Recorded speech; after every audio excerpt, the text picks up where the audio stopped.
1910년 8월 29일 대한제국이 일본에 합병되었습니다. 이승만은 앞이 막막했죠. 그때 서울의 기독청년회 YMCA로부터 연락이 왔습니다. 조국에 돌아와 교육사업을 맡아달라는 부탁이었습니다. 1910년 9월 3일 이승만은 영국행 배에 몸을 실었습니다. 뉴욕에서 리버풀로 가는 길이었죠. 대서양 항로를 택한 것은 유럽 문명을 관찰하기 위해서였습니다. 이승만은 런던에서 파리로, 베를린을 지나 모스크바를 거쳐 시베리아 횡단 철도를 타고 만주에 도착했어요. 한일 합방이 된 지 2달 후에 서울에 도착한 이승만은 압록강을 건널 때 일본인 관리들에게 입국 심사를 받았습니다. 강제 침탈된 조국의 현실 때문이었죠.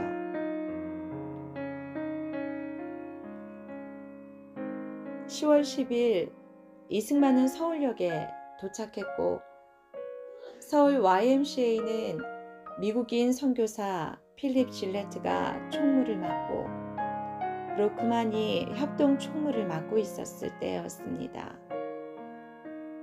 한국인 간사들로는 이상재, 김정식, 유성준, 윤추호 등이 종교부, 교육부, 학생부를 이끌어가고 있었어요. 거의 대부분의 인물들이 한성감옥 시절에 알고 지내던 선배이자 지인들이었습니다.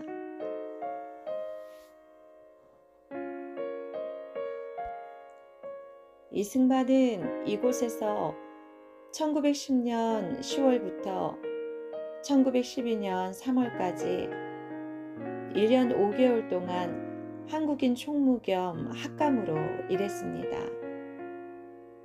조선 YMCA는 일본과 미국은 물론 유럽의 YMCA와 유대 관계를 맺고 있어서 일종의 최법권 지대와 마찬가지였죠. 이것은 이승만이 첫 직장을 YMCA로 결정하는데 큰 이유가 되었습니다. 일본 관원들의 감시도 피할 수 있고 신변도 보장받을 수 있었기 때문이죠.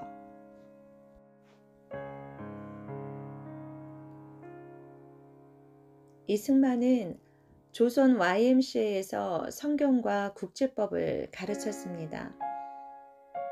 또한 그는 YMCA 국제위원회 총무 존 모트 박사가 저술한 학생 청년회의 종교상 회합 그리고 신입학생 인도라는 두 책을 번역해 1911년 5월과 10월에 각각 출판하게 됐습니다.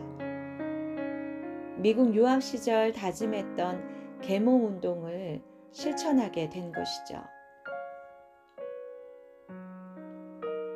이승만이 귀국할 즈음 조선의 기독교도들은 백만인 구령운동에 매진하고 있었습니다.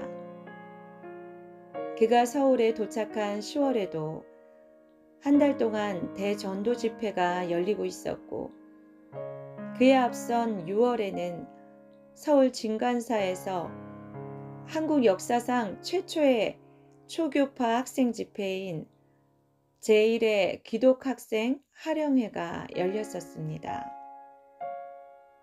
바야흐로 기독교 청년운동이 아주 활발히 전개되고 있었던 그런 시기였습니다.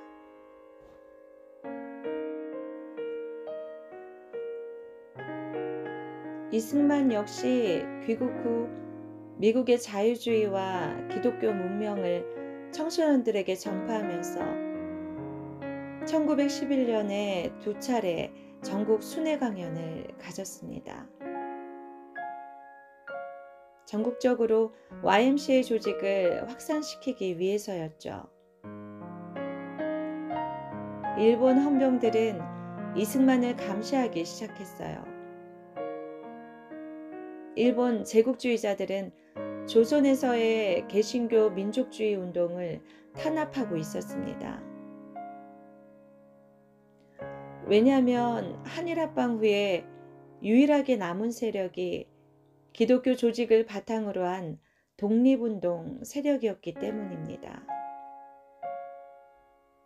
그래서 일본은 윤치호를 비롯한 기독교 지도자들을 일망타진하는 계획을 세웠습니다. 이른바 백오인 사건이라 불리는 사건이죠.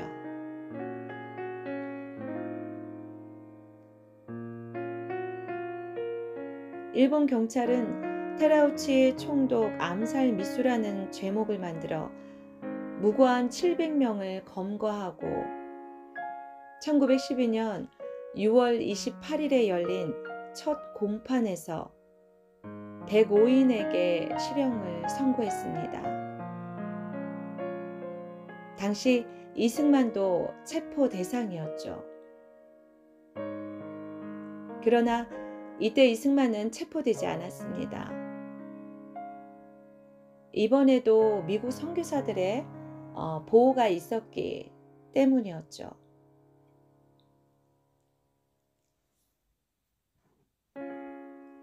YMCA 질레트와 존 모트, 일본의 감리교 감독 해리스, 장로교 해외선교부의 아서 브라운, 하버드 대학교 총장 찰스 엘리엇, 이러한 사람들이 미국에서 잘 알려진 유명 인사인 이승만이 일제에 의해 체포되면 외교적 마찰이 일어날 것이라고 일본에게 경고했던 것입니다.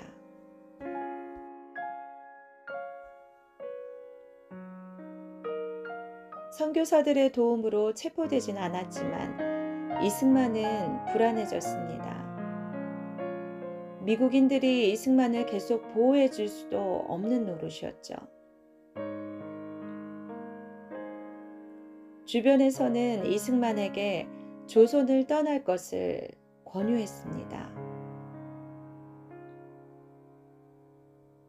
그러던 중 1912년 5월에 미국 미니애폴리스에서 세계 감리교 평신도 대회가 열리게 되고 지인들은 이승만이 조선 대표로 참석하도록 그렇게 종용했습니다.